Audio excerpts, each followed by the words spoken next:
primer lugar, tenemos la situación de estar bajo una dictadura de parte de los Estados Unidos con la imposición de una Junta de Control Fiscal. Ustedes, como suramericanos, en tu caso, ustedes están familiarizados con las juntas que vestían uniformes de militares. Pues en este caso esta junta viste de chaquetón y corbata y a lo mejor no nos torturan físicamente, pero nos están torturando con las imposiciones de medidas de austeridad que van a tener unos efectos demoledores sobre todo el pueblo trabajador puertorriqueño. Estas personas fueron nombradas por el presidente Barack Obama de unas listas que le ofrecieron el Partido Demócrata y el Partido Republicano. Son personas que bajo la ley que aprobó el Congreso de Estados Unidos, se llama la Ley Promesa, el Puerto Rico Oversight and Management Supervisory Act, esta ley le confiere a esta Junta poderes que van por encima de las tres ramas del gobierno de Puerto Rico. La Junta de Control Fiscal puede, por ejemplo, tiene el poder de aprobar el presupuesto de Puerto Rico. Si el gobernador le somete un presupuesto y ellos no están de acuerdo, como no lo estuvieron con el que le sometió el gobernador actual, le obligaron a hacer unas revisiones, todavía ellos no están completamente satisfechos y le han impuesto unas condiciones que si para el 30 de junio no logra unos ahorros de 500 millones de dólares en la caja de Hacienda, pues entonces van a entrar unas medidas de autoridad terribles. Entre las medidas que está imponiendo la Junta de Control Fiscal, una es la eliminación de 450 millones de dólares del presupuesto de la Universidad de Puerto Rico, que es la Universidad del Estado. Y obviamente detrás de esta agenda están las agendas de las privatizaciones, de venderle algunos de esos recintos a los consorcios de universidades privadas que existen en Puerto Rico. Quieren quitar 1.000 millones de dólares a la salud en Puerto Rico. Quieren privatizar todas las utilidades, la Autoridad de Energía Eléctrica, la Autoridad de Acueductos Alcantarillados, la Autoridad Metropolitana de Autobuses, los peajes de las carreteras, todas las instituciones, todos los activos del gobierno van a venderlos a quemarropa, como hicieron por ejemplo ya con el Aeropuerto Internacional de Puerto Rico de Luis Muñoz Marín, que está bajo un contrato con Aerostar, que es una compañía mexicana, pero un contrato a 50 años, que los que son abogados saben que bajo el derecho eso es una enajenación.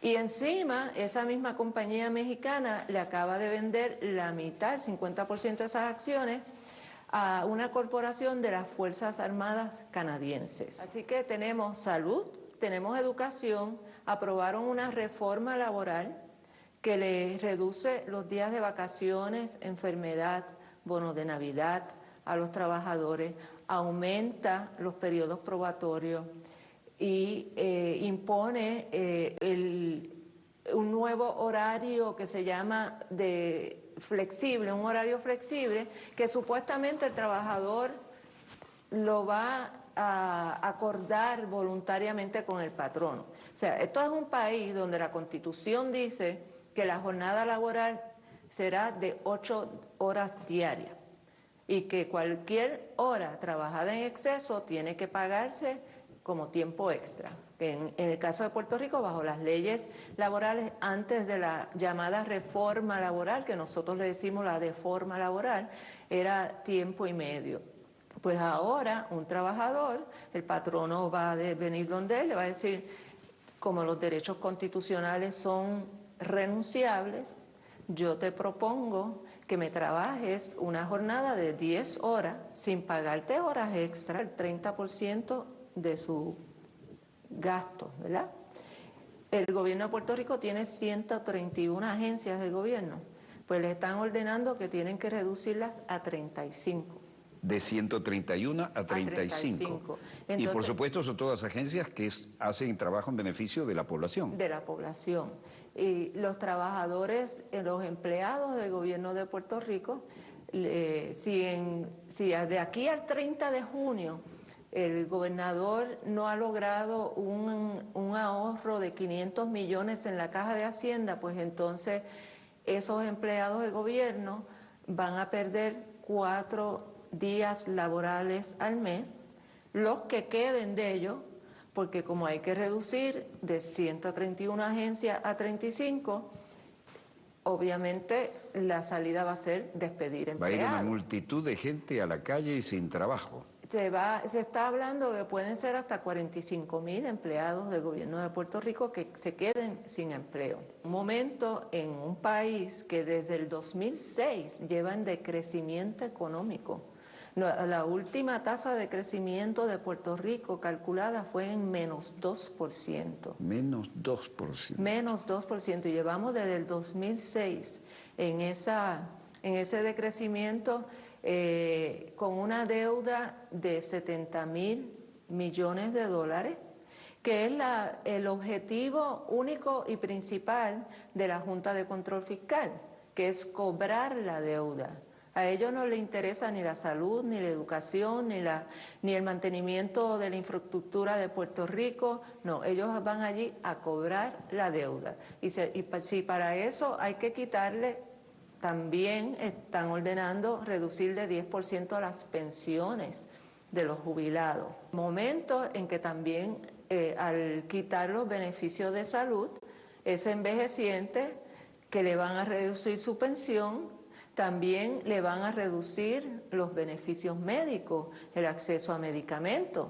En un país donde, por ejemplo, nosotros tenemos farmacéuticas allí, posiblemente el antibiótico que le van a recetar a ese señor lo fabricamos en Puerto Rico, pero lo fabrican en Puerto Rico, nosotros nos cogemos el mercurio en nuestros cuerpos de agua y toda la contaminación, lo llevan a Estados Unidos, lo empaquetan allá, lo traen a Puerto Rico y ese medicamento nos cuesta $200. Ese mismo medicamento, y esto lo supe yo por conocimiento personal porque tuve la experiencia en España, que mi hijo se enfermó y tuvimos que ir a comprar antibióticos a la farmacia. Ese mismo medicamento en España, en una farmacia, costaba $12. $12 y a ustedes les cuesta $200. Exactamente. Y lo fabricamos nosotros, que es lo lindo, ¿verdad? Se quedan con la contaminación del proceso de fabricación, exacto. Lo mandan a Estados Unidos continental, allá lo empaquetan, vuelven y pasa a valer $100. Exacto. Es el American Way of Life, es envidiable, versión Puerto Rico. Entonces, pues tenemos reducción a las pensiones, reforma laboral, reducción en los gastos de educación, de salud, de infraestructura, aumento en los peajes. Hay más de 70 impuestos nuevos. 70 impuestos nuevos. Nuevos, legislados por este gobierno. Y todo eso está encima de la clase trabajadora, porque a las multinacionales el impuesto que le cobran, ¿tú sabes cuánto paga Walmart de impuestos por todas las ganancias? La supercadena de tiendas por departamento Walmart, ¿cuánto paga en Puerto Rico? 4% de contribuciones. Y encima de eso le dan, si quieren X terreno, pues se aseguran que lo consiga al mejor precio, las utilidades, subsidios para la electricidad, para el agua. Además le subsidian la electricidad y el agua. Exacto.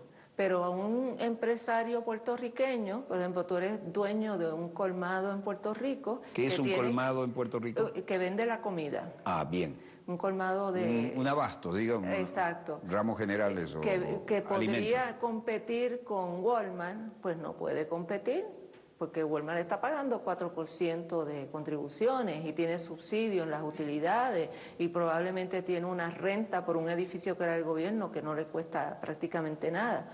Pero el comerciante puertorriqueño tiene que pagar 30 y pico % en la ganancia de su capital.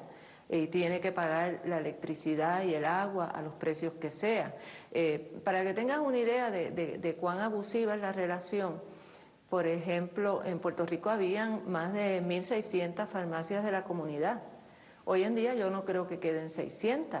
¿Por qué? Porque en Puerto Rico había una ley que decía que para tú poner una farmacia tú tenías que sacar un certificado de necesidad y conveniencia para asegurar primero que la población estuviera servida de medicamentos proporcionalmente a la necesidad. Vino Walgreens, la cadena, llevó ese caso hasta el Tribunal Supremo de Estados Unidos. ¿Y qué dijo el Tribunal Supremo de Estados Unidos? No, eso viola la cláusula del comercio interestatal. Ustedes no pueden proteger su farmacia frente a Walgreens y a CVS. Y el resultado es ese hoy, que una farmacia de la comunidad, trabajada por una familia que creaba empleos a tiempo completo, pues es desplazada por estas megacadenas. Es decir, la vocación de servicio social desaparece y es mercantilismo puro. Mercantilismo puro, que encima de eso lo que dan son trabajos a tiempo parcial, sin vacaciones, ni enfermedad, ni plan médico, ni nada. Perdón, sin vacaciones, ni enfermedad, ni plan médico. Ni plan médico. Nada, porque si el empleado trabaja menos de 20 horas a la semana, pues... Bueno, aquí estamos en una interesantísima conversación de seguimiento de los temas que están planteados y que quedan ya en el saber de ustedes con el video que acabamos de ver. Pero quiero ahora compartir con ustedes la presencia que nos honra aquí, que es la del doctor Julio Muriente Pérez, doctor de la Universidad de Puerto Rico, académico de las ciencias sociales, investigador sobre colonialismo, historia política, medio ambiente y movimientos ambientalistas, historias de los recursos naturales, y entre otros muchos trabajos ha escrito El cuento de nunca acabar, la interminable danza macabra del estatus político de Puerto Rico. Oh, ningún tema, ¿no? La Isla Nena, queda mucho por hacer. Eso también está muy vinculado a Puerto Rico, ya verán por qué. Puerto Rico y los condenados de la tierra y otros escritos. Ambiente y desarrollo en el Puerto Rico contemporáneo. Impacto ambiental de Operación Manos a la Obra en la región norte de Puerto Rico. La guerra de las banderas y la cuestión nacional. Fanon, Memmi Césaire y el caso colonial de Puerto Rico. En este pequeño video que resumimos, vimos grosso modo la situación fáctica y financiera de la querida Puerto Rico y sus relaciones del país mediante, bueno, la inevitable relación con Estados Unidos. Eso lo veremos en el transcurso de nuestro diálogo.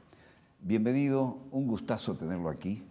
Y para entrar en materia, ¿qué nos dice de esto que tanto queremos, que es tan caribeño y que a veces parece tan lejano? Es un honor estar aquí con ustedes esta noche. Primero que todo, agradecer a nuestro querido amigo y compañero José Ignacio Jiménez, que hizo tanto esfuerzo para que yo pudiera compartir esta noche aquí con ustedes, amigo historiador residente acá en Caracas. De manera que finalmente se ha cumplido el gran objetivo de poder compartir con usted un rato y conversar sobre Puerto Rico. A mí no quiero que esto parezca un cumplido, porque aquí no lo hacemos cumplido a nadie. A mí me honra que esté aquí. Y José Ignacio siempre está dispuesto a quebrar una lanza por las nobles causas. Así es. Y lo mismo vale por su cuadro familiar. Así es. Cuéntenos, ¿cómo andamos con este tema? Han sucedido cosas extraordinarias en los pasados días. El pueblo se ha lanzado a la calle en un ejemplo extraordinario de unidad patriótica, nacional, en el que la bandera por excelencia de este esfuerzo es la dignidad. Ha habido una reacción extraordinaria de la población que se ha sentido altamente ofendida y maltratada al hacerse públicas expresiones contundentes de corrupción tanto económica como moral. No solo el arresto de funcionarios del más alto nivel del gobierno colonial anexionista. Es decir, los que eran intocables. Así es, en el área de educación y salud sobre todo. Caramba. Sino que además sale a la publicidad toda una serie de conversaciones pretendidamente confidenciales, llamados chats en inglés. Cerca de 900 páginas se hacen públicas en las que el gobernador colonial Ricardo Rosselló Nevares y un grupo de sus ayudantes se dedican de manera persistente al insulto, al agravio, al maltrato, a los ataques contra las mujeres, contra los niños, contra los muertos en los huracanes María del año 2017, contra dirigentes que han fallecido, el insulto total ofendiendo a todo el mundo. Todo el mundo se sintió ofendido y maltratado. Y es interesante y es importante reconocer que en Puerto Rico se ha mostrado una extraordinaria gestión de solidaridad con la dignidad humana. Ha sido la defensa de la dignidad humana desde la amplitud más amplia. Allí no ha habido partidos políticos, ahí no ha habido grupos particulares, ahí es el pueblo el que se ha lanzado. Genial, genial. Al punto, es extraordinario, la última gran manifestación acaecida hace varios días, justo en la víspera de lo que fue finalmente la renuncia del gobernador Rosselló, se movilizó entre 750.000 y 1 millón de personas en una población de poco más de 3 millones de habitantes. Es maravilloso ver cómo la dignidad... Eso es una super movilización. Eso es extraordinario. Y en un ambiente, para algunos, colonial, eso es un éxito tremendo. Si tomamos en consideración que este 25 de julio justamente se cumplían 121 años de la invasión militar estadounidense a Puerto Rico, que a su vez fueron precedidos por 405 años de colonialismo español, es decir, el último residente, habitante de nuestras tierras que vivió en libertad, lo hizo hace más de medio milenio. No hemos sabido vivir otra vida que la del colonialismo. Y uno de los propósitos esenciales del colonialismo es justamente quebrarle la vértebra de la dignidad al colonizado, convertirlo en una cosa informe, una cosa maleable, de la cual se pueda manipular a su antojo.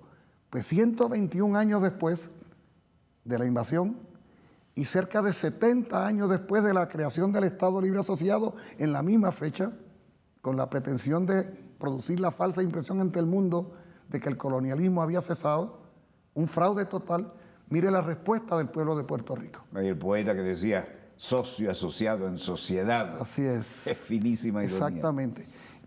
Insisto en la dimensión humana de todo este proceso. Es cierto que coincidieron acusaciones y arrestos de corrupción económica, de dólares, billones de dólares, pero simultáneamente ocurre la denuncia pública de los insultos, de la perversión del gobierno, y ese va a ser el motor que va a dinamizar a toda una sociedad.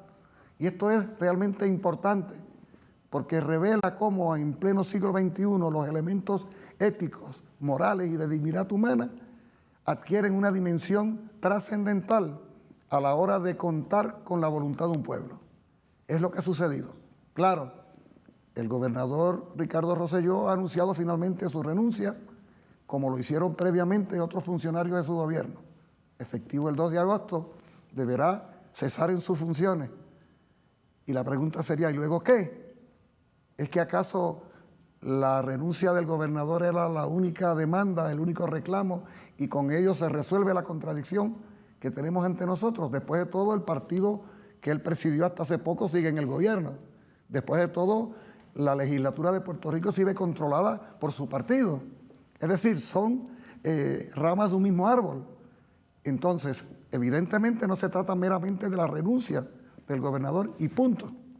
No, estamos hablando de que hay una recomposición de la sociedad puertorriqueña en el reclamo de una sociedad más justa, de una sociedad verdaderamente democrática y de una sociedad que va descubriendo la necesidad de unir voluntades en el reclamo de un país mejor, un país que ha vivido durante los pasados años, y ese es el antecedente importante de este proceso, porque esta gota que ha colmado la copa ha tenido que ser precedida de muchas gotas que llenaron la copa. ¿Cuáles fueron esas gotas que llenaron la copa? Bueno, la precariedad económica, la compañera Wilma Reverón lo explicaba en los primeros minutos de este programa, el modelo Estado Libre Asociado, modelo de inversión de capital extranjero va colapsando, el modelo Estado Libre Asociado finalmente reconocido por el gobierno de Estados Unidos como una farsa, no hay libertad, ni asociación, ni Estado, lo que hay es colonia. Hay una Junta de Control Fiscal imponiendo su voluntad sobre la finanza del país, que tiene que enfrentar una deuda superior a los 70.000 millones de dólares. La emigración se va convirtiendo en la salida, en la alternativa de muchos compatriotas muy preparados, con altos niveles de formación académica y profesional, al punto de que al día de hoy en que usted y yo conversamos, más de 5 millones de puertorriqueños residen en Estados Unidos, lo que implica una suma mucho mayor que la de los puertorriqueños y puertorriqueñas que vivimos en Puerto Rico. O sea, la inmigración como opción a la debacle de la colonia. Pero la debacle de la colonia no es una responsabilidad de un gobernador colonial, porque un gobernador colonial, por su propia naturaleza, carece de poderes para hacer las cosas ni bien, ni mal, ni regular, en última instancia. No, la responsabilidad es de la metrópoli. La responsabilidad es de quien en un momento dado, hace 121 años, pretendió hacerse dueño de nosotros. Y luego pretendió evadir la responsabilidad que suponía esa decisión política, militar y económica tomada hace 121 años. Que fue lo que sucedió después del huracán María. Que la imagen que tenemos todos en Puerto Rico y en el mundo de la respuesta del gobierno de Estados Unidos es a Donald Trump tirando papel toalla de manera burlona. Eso fue, bueno, ¿Usted recuerda eso define, pero acá lo mostramos, lo repetimos y lo volvimos a repetir. Eso demuestra quién es Trump, el energúmeno de la Casa Blanca, como le llamamos nosotros. Bueno, le llamo yo, en mi responsabilidad. Él llegó a Puerto Rico a burlarse de nosotros. En aquel momento, habían pasado pocas semanas del huracán María en septiembre de 2017, a pretender decir que después de todo no había sucedido tanto, porque el número de fallecidos, se decía entonces, eran 16 personas, y que después de todo, cuando el huracán Katrina en Nueva Orleans habían sido muchos más. ¿Qué se revela posteriormente? Que el desplome de la economía, de los hospitales, del servicio eléctrico, del servicio de transporte, generó una cantidad de fallecimientos, no como resultado del viento huracanado, sino como resultado de la debacle que se genera, cuya cifra, según estudios posteriores de universidades muy serias, asciende a más de 4.000 muertos como resultado de las negligencias, como resultado de la incompetencia, como resultado del desdén y el cinismo, tanto de las autoridades coloniales como del gobierno de Estados Unidos. De manera que esos antecedentes, ese deterioro social, económico que se va dando, va acumulándose en la conciencia de la población, que va viendo cómo el modelo que alguna vez se nos prometió, como el cuerno de la abundancia, como la prosperidad eterna y permanente, va colapsando, va deteriorándose. Y la incertidumbre, la inseguridad e incluso la resignación y el cinismo se van apoderando de buena parte de la población. Entonces luego se deposita la confianza en un gobernador joven y en su equipo de trabajo, en el entendido de que irrespectivamente de si yo era o no anexionista, como lo son ellos, algo bueno habrían de ser en materia administrativa, hasta que un día nos enteramos del desdoblamiento de las personalidades y que detrás de aquella oveja lo que había era un lobo sangriento, perverso, insensible, abusador, insultante contra la mujer, insultante contra los niños, insultante contra todo el mundo. Y ahí estalla la erupción volcánica y social en Puerto Rico. Y es lo que hemos visto en las pasadas semanas. Y esa erupción volcánica ha llegado a niveles tan extraordinarios que el propio gobernador, ya desacreditado, ya marcado para siempre, estigmatizado por nuestra población, tiene que renunciar a irse del país el próximo 2 de agosto. Alguien que parecía intocable en sus comienzos, ¿no? Tenía todo lo necesario, los apoyos, los códigos familiares, los códigos sociales. Hijo de exgobernador. Le venía de casta, del galgo, ¿no? Lo que le vino de casta fue el carácter de corrupto, porque el gobierno de su padre había sido el más corrupto hasta entonces. Él le ganó a su padre. Bueno, superó al maestro. Así fue. Entonces, claro, la gran preocupación nuestra, y ahora le puedo hablar yo en calidad de dirigente independentista. Ese es el punto que queremos que enfatice, porque siempre hemos creído en la independencia de Puerto Rico, de la isla Nena y de todo lo entorno. Exacto. Respetando primero que todo el hecho de que la naturaleza de este movimiento social ha sido amplio, diverso, no político partidista. Ahí están hombres, mujeres, viejos, jóvenes, artistas, ambientalistas. ¿Quién no ha estado en ese proceso? Por lo tanto, nuestro respeto a esa naturaleza de amplitud diversa extensa, nacional e internacional, donde quiera que haya un puertorriqueño. Claro, dentro de ese universo tan diverso, valga un poco la redundancia. Sí, no, pero la redundancia aquí enfatiza. Dentro de ese universo está el movimiento independentista, que históricamente ha sido el abanderado del reclamo de la transformación de nuestra sociedad, quien ha tenido un rol importante que desempeñar en la denuncia del colonialismo, en la denuncia de las manipulaciones gubernamentales, en la denuncia de la corrupción, en la denuncia del desprecio que siente Estados Unidos hacia nosotros. Y en ese sentido, entonces, nuestra gran preocupación... Pero era muy bueno para ir a las guerras de ellos, ¿no? Ah, claro. En Vietnam murieron centenares de puertorriqueños en la Segunda Guerra, desde 1917, cuando nos impusieron la ciudadanía estadounidense. Y mire que yo ando aquí con mi pasaporte yanqui, porque nos impusieron la ciudadanía estadounidense, con toda la intención inicial en las vísperas de la entrada de Estados Unidos en la Primera Guerra Mundial. Y en nuestra condición de ciudadanos por imposición, entre otras cosas, nos han llevado a cada una de sus guerras y sus conflictos para usar a los puertorriqueños como carne de cañón. Efectivamente, ese es un hecho histórico irrefutable, que hoy es cada vez más claro para la población puertorriqueña. A mí siempre me impresionó lo forzado de esa situación y la hidalguía con que los puertorriqueños dieron un paso al frente, ¿no? Mire, yo soy de la generación del 68, 69, yo cumplí 18 años en el año 69, cuando aplicaba sobre los puertorriqueños la ley de servicio militar obligatorio, y nos veíamos obligados a ingresar al ejército para ser seguramente enviados a Vietnam. Pero mi generación dio un paso al frente rechazando la imposición de la ley, y yo le digo que una de las decisiones más correctas de mi vida fue negarme a ingresar al ejército en aquel momento, a riesgo de lo que pudiera pasar junto con centenares de compatriotas. Finalmente Estados Unidos vio que el movimiento era tan amplio y masivo que optó por mirar hacia el otro lado y darnos diferimiento. Pero como quiera, centenares de mis hermanos puertorriqueños fueron forzados a ir a esa guerra, como antes a Corea y a otros conflictos bélicos donde Estados Unidos se ha visto involucrado.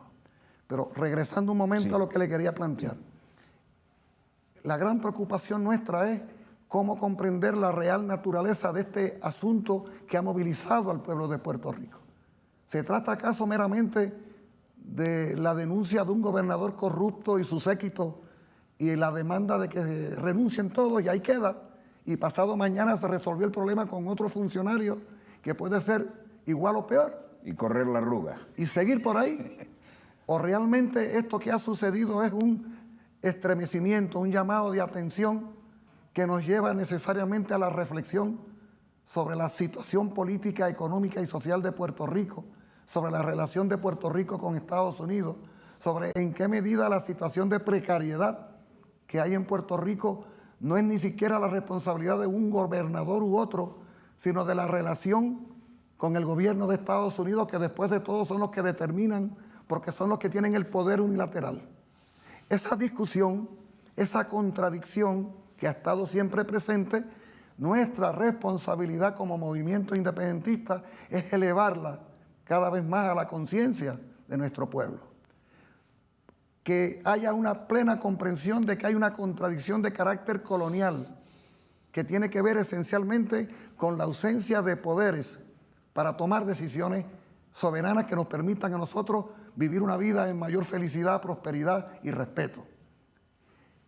En ese debate habrá contradicciones sobre qué hacer con la colonia, sobre qué hacer con el país. ¿De acuerdo? Pero mientras tanto reconozcamos que hay una contradicción y que esa contradicción no es entre nosotros, que justamente Estados Unidos ha pretendido desviar la atención para que nos estemos comiendo entre nosotros, maltratándonos entre nosotros, mientras ellos, como Nerón, ríe y goza y come uvas mientras Roma se incendia. Y además toca su instrumento. Así es. Y nosotros queremos trascender las contradicciones entre nosotros, que pueden ser ciertas en una dimensión, pero que no son las fundamentales, y que aflore plenamente la contradicción fundamental, la relación entre Puerto Rico y Estados Unidos, y el hecho de que nosotros como sociedad, si es que de veras aspiramos no solo a expulsar a un gobernador colonial de su silla, sino además a construir un país en condiciones superiores, tenemos que ir más allá. Tenemos que ir a la búsqueda de las rutas que nos conduzcan al reclamo de poderes.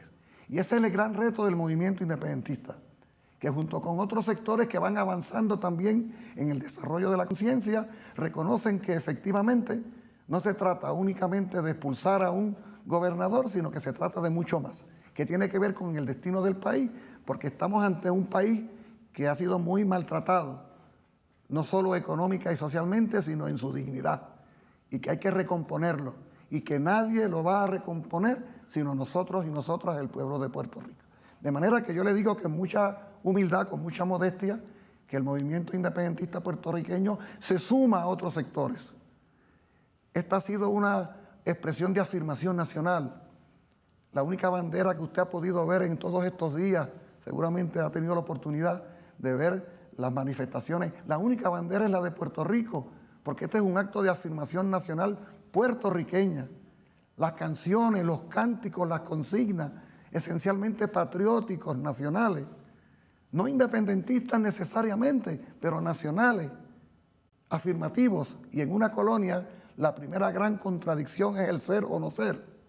Ellos han pretendido que no seamos, y nosotros, 121 años después, le hemos dicho, fíjate que no, queremos ser, pero no solo queremos ser plenamente, queremos ser dignamente.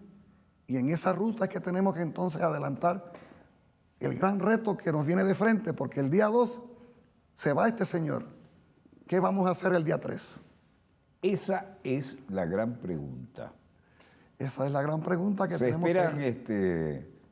grandes movimientos telúricos o fluye con gran estrategia? Yo anticipo que durante esos días habrá grandes manifestaciones, bueno, desde ya hay celebraciones. Desde ya, ¿eh? Sí, porque fíjese usted que en una colonia algo que suele suceder es que no son frecuentes las victorias del pueblo. No. Al contrario, el enemigo se obstina en que nos resignemos a nuestra incapacidad de luchar y prevalecer. Oiga, qué clase de victoria hemos obtenido en esta coyuntura. Y nuestro pueblo está hasta sorprendido de sí mismo y de su capacidad de poder enfrentar con éxito a unos corruptos. Y no cesa de celebrar. Se ríen solo, como dicen por allá, se ríen solo ante la alegría de ver no solo que se vaya el gobernador, no, la capacidad que ha habido de que la dignidad del país prevalezca. Entonces, en ese sentido, Puerto Rico es zona sísmica, respondiendo geológicamente a su pregunta. Yo, que soy geógrafo, además le puedo decir, y cuando hay una zona sísmica, a veces uno ni cuenta se da de los movimientos telúricos porque son imperceptibles, pero las zonas sísmicas son. Y en Caracas tenemos largas y dolorosas experiencias. Claro que sí. Entonces, ahora que menciona Caracas, aprovecho y le digo lo siguiente.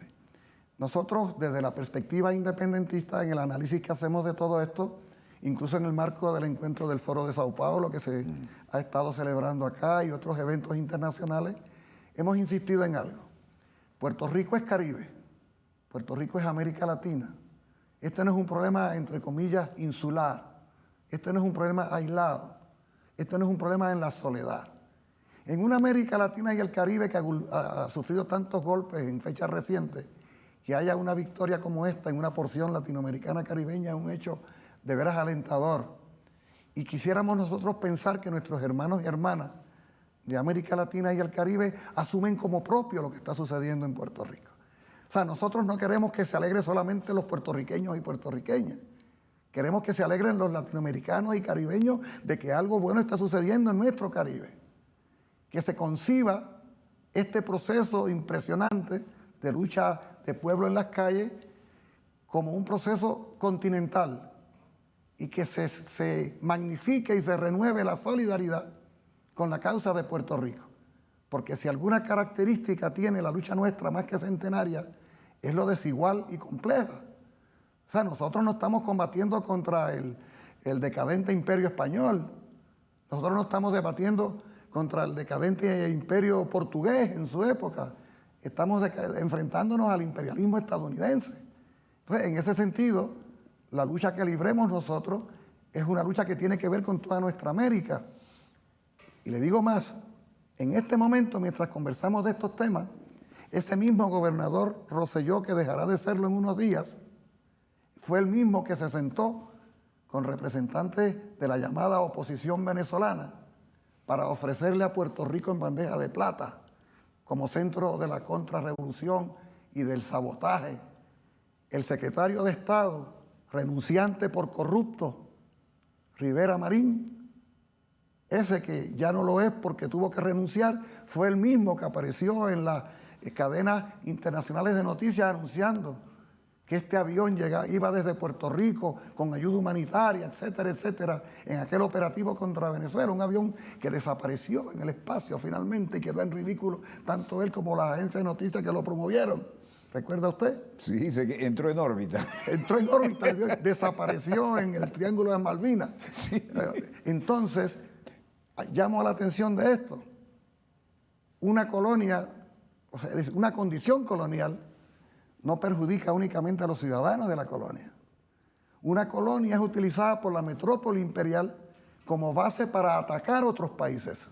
Y el expansionismo típico de un imperio. Claro, y llamo la atención al hecho de que Puerto Rico, en la región de nuestro Caribe, es solo la más importante de las colonias de otras posesiones, no solo de Estados Unidos, sino de potencias europeas que han anclado su presencia en nuestro Caribe. Europa nunca se fue de nuestra América, al extremo, por ejemplo, de que Brasil tiene frontera con Francia, a través de Surinam, por ejemplo, que Holanda está frente a Venezuela a través de las ABC, de Aruba, Bonaire y Curazao, que Francia es un país caribeño, porque tiene departamentos de ultramar en Martinica y Guadalupe. Imagínese usted, Martinica y Guadalupe son a Francia, lo que Hawái es a Estados Unidos en el Pacífico. Inapelable, inapelable lo que acaba de decir. Que tenemos a los británicos en las llamadas Islas Vírgenes Británicas, no solo en las Malvinas, que tenemos la isla una de las pequeñas islas que está dividida entre Francia y Holanda, San Martín, menos de 100 kilómetros cuadrados. Pero plantan la bandera y la soberanía. Pero en esas pequeñas islas se pueden hacer aeropuertos para que aterricen aviones de guerra, como los que despegan a veces de la ABC contra Venezuela, rasantes, violentando el espacio aéreo venezolano. Por lo tanto, le he dicho yo a muchos amigos de lucha, si a ti no te preocupa la vida de los ciudadanos de una colonia, no te preocupes. Pero si te preocupa la vida de tu país, debes saber que desde esa colonia podría estar organizándose un operativo contra tu país. Así que más te vale que te preocupes porque finalice el colonialismo en la región para que tú puedas ser más libre.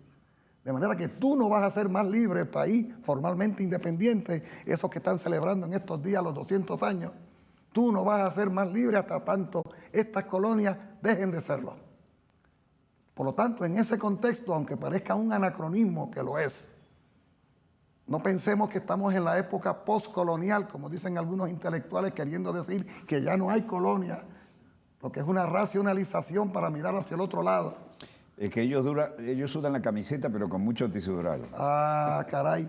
Recordemos que el colonialismo mantiene una extraordinaria vigencia, pero retornando al principio de nuestra plática, no vamos a pretender que nadie venga a sustituirnos en la iniciativa grande de luchar por la descolonización.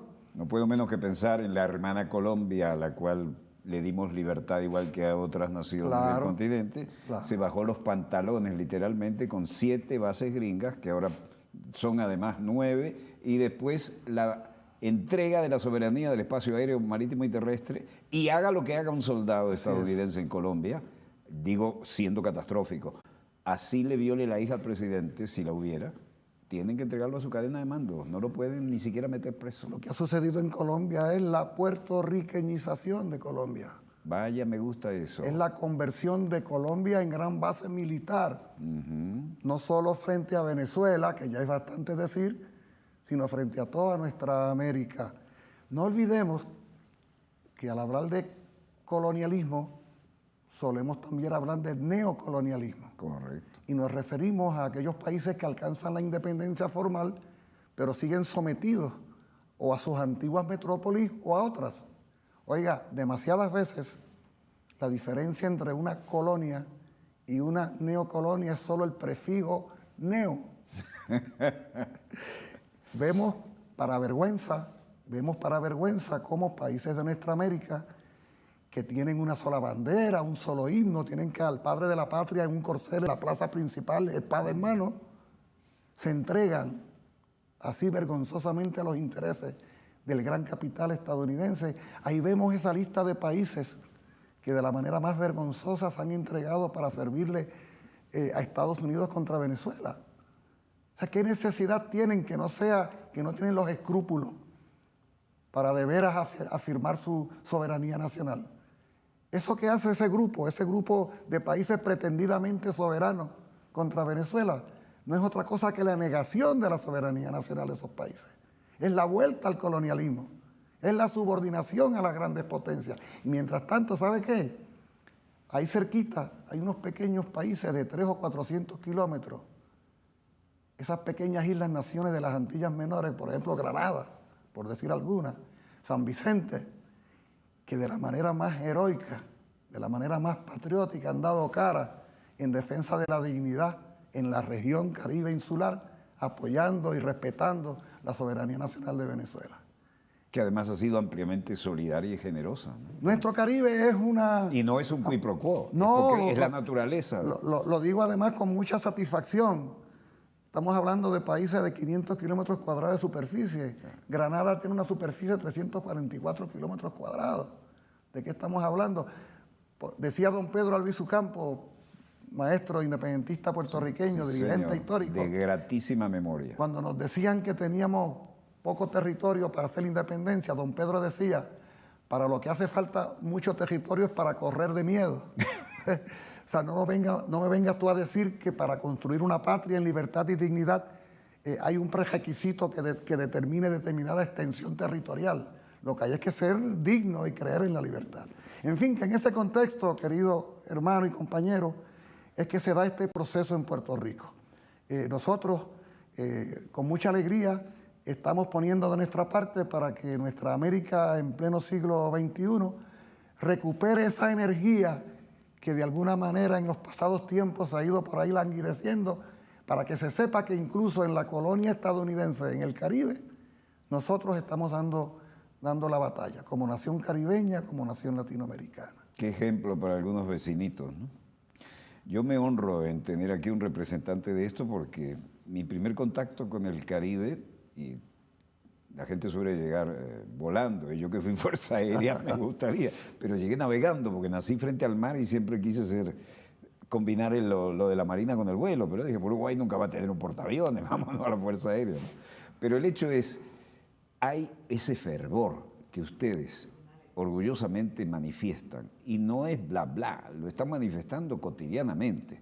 Porque yo conocía aquel Puerto Rico en épocas en que costaba mucho salir a manifestar, sí. Lo viví, tuve ese privilegio. Y además recuerdo algunos colegas, no voy a citar en qué medio porque es demasiado importante, me dicen, ¿usted cree que aquí les vamos a permitir a los gringos que sigan haciendo lo que les dé la gana? Aquí cada fin de semana puede aparecer un gringo con las tripas al aire, pero ese es un mensaje que les tenemos cuando se pasan de la raya, pero estaremos siempre buscando la otra actitud, no la de colonia por ocupación o por los defectos de la historia que sean. Ahora, lo importante de este momento histórico, un poco como nos retrotraemos a algunas de sus inquietudes, es que va siendo cada vez mayor, partidismo aparte, va siendo cada vez mayor en la más variada cantidad de sectores el entendimiento de que aquí hay una contradicción político-económico-social no resuelta. Es decir, 121 años después de la invasión, lo que debiera estar sucediendo, si es que usted lo hubiera determinado así, es que usted tuviera aquí a un puertorriqueño estadounidense brindando con alegría por haber sido invadidos nosotros. Qué bueno que nos invadieron, qué bueno que somos estadounidenses, qué felicidad esa de estar sometidos a otros. 121 años después, es todo lo contrario y va habiendo en la conciencia de nuestro pueblo una comprensión cada vez mayor. Estos antecedentes que les señalaba han sido importantes. Por lo tanto, insisto en esto, el día 3 de agosto, bueno, desde ahora, pero vamos, el día 3 como fecha emblemática, nuestro país tiene que comenzar a plantearse con mucha seriedad ¿Para dónde es que vamos a enrumbar este buque? ¿Cuál es la ruta a seguir? ¿Qué tipo de negociación tendrá que hacerse con el gobierno de Estados Unidos? ¿En qué medida los procesos electorales coloniales? En Puerto Rico hay elecciones en noviembre del año próximo. ¿De qué tipo? ¿Ah? ¿De qué tipo de elecciones? Le voy a decir, son generales. Ajá. Gobernador, alcaldes, legislatura. ¿Por qué? Esto es bien importante que lo tengamos presente nuestros amigos y amigas televidentes. Estados Unidos, una república, invade en el 98 e impone sobre su colonia del Caribe las formas republicanas de gobierno. Por lo tanto, Puerto Rico posee una estructura gubernamental a la manera republicana, incluyendo una constitución. El problema es que es como si fuera un automóvil que tiene todos los componentes de un automóvil menos motor.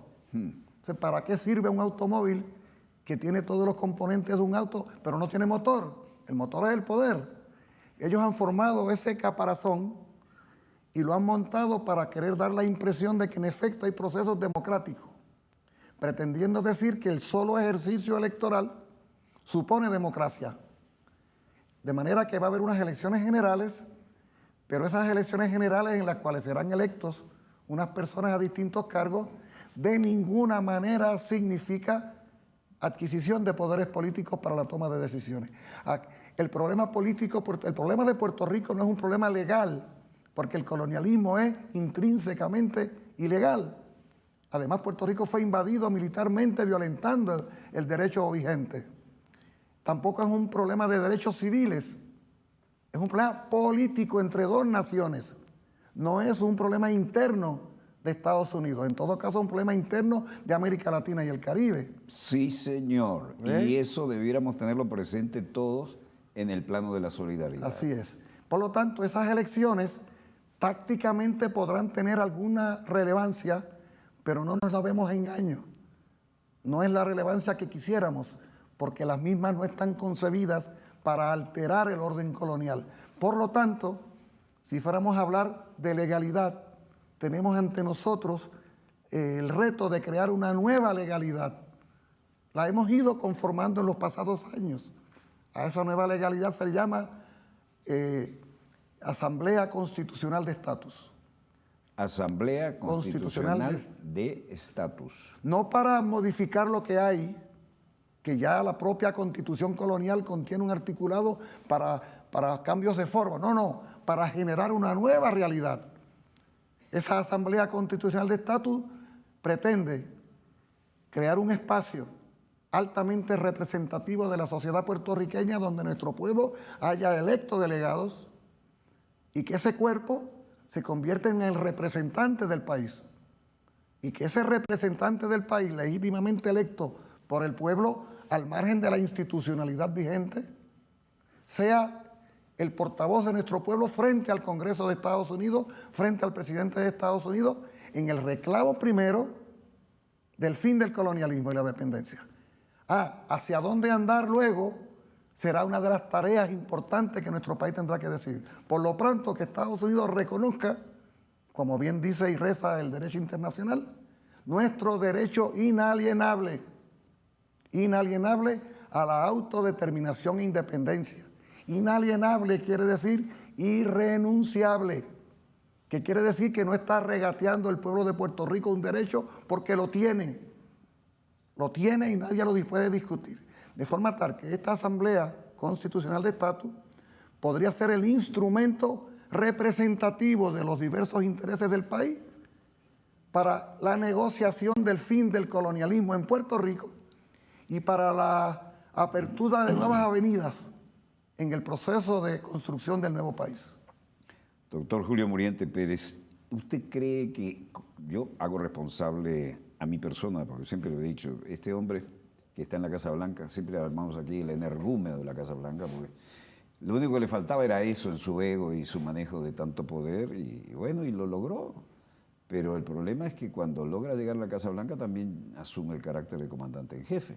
Claro. ¿Por dónde viene el olfato político en ese sentido? Por lo pronto, Trump y los republicanos no son amigos de la anexión de Puerto Rico como Estado. Bien. Tanto nos desprecian que no les interesa porque después de todo bajo el colonialismo sienten que disponen de nuestro país. Por eso es que hasta se han llegado a sumar a los ataques al gobernador expulsado. Pero llamo la atención a un hecho. La política estadounidense hacia Puerto Rico no es una política partidista, es una política de Estado. Eso quiere decir que más allá de la posición que pudiera asumir Donald Trump o el Partido Republicano en el gobierno de Estados Unidos, hay una posición del llamado gobierno invisible, que no es ni demócrata ni republicano, que son los intereses nacionales de Estados Unidos, que son los que ejercen el poder sobre Puerto Rico. Hasta ahora, y han pasado 121 años, la alternativa que ellos han hecho avanzar no es la anexión, evidentemente. Mientras tanto, en Puerto Rico ha avanzado la nacionalidad y la cultura y nuestra razón de ser como nación caribeña y latinoamericana, y ellos son conscientes de eso. Estas manifestaciones tienen que estar siendo muy analizadas por el Departamento de Estado. Y se dan cuenta de que allí en Puerto Rico hay una sociedad que está reclamando que hay un volcán en erupción y que va a seguir haciendo erupción. Por lo tanto, tendrá que el Departamento de Estado y los intereses del gobierno invisible tomar en consideración el reclamo general de nuestro país. Quizás sería algo prematuro anticipar una acción definitiva del gobierno de Estados Unidos que como quiera siente que es dueño de nuestro país y sigue teniendo grandes beneficios económicos, políticos y militares. Por lo tanto, no vamos a sentarnos a esperar que Washington nos conceda la independencia o cese el colonialismo. Vamos a hacer lo que hemos hecho hasta ahora, lo que hemos hecho durante décadas y siglos. Vamos a seguir luchando. Y ahora, con más alegría que nunca, cuando hemos podido mostrarnos a nosotros mismos la capacidad que tenemos de luchar y vencer. Qué bueno, y espero que nunca pierdan esa alegría y que sepan que la compartimos. Claro que sí. Porque en la amistad y en el amor, una pena compartida es media pena y una alegría compartida es doble alegría. Gracias. Y cuando ese volcán estalle, que sea como mínimo como el Krakatoa. Muy bien. Dios los bendiga. Encantado, muchas gracias. Desde el estudio de dossier en Venezolana de Televisión, programa decano de la información internacional en todo el hemisferio occidental en habla hispana, y con unas cuantas horas de vuelo que tenemos sobre estos temas, vaya nuestra profunda solidaridad con los hermanos de Puerto Rico, porque hermanos hemos nacido y seremos siempre. Disponga usted de las cámaras, señor director.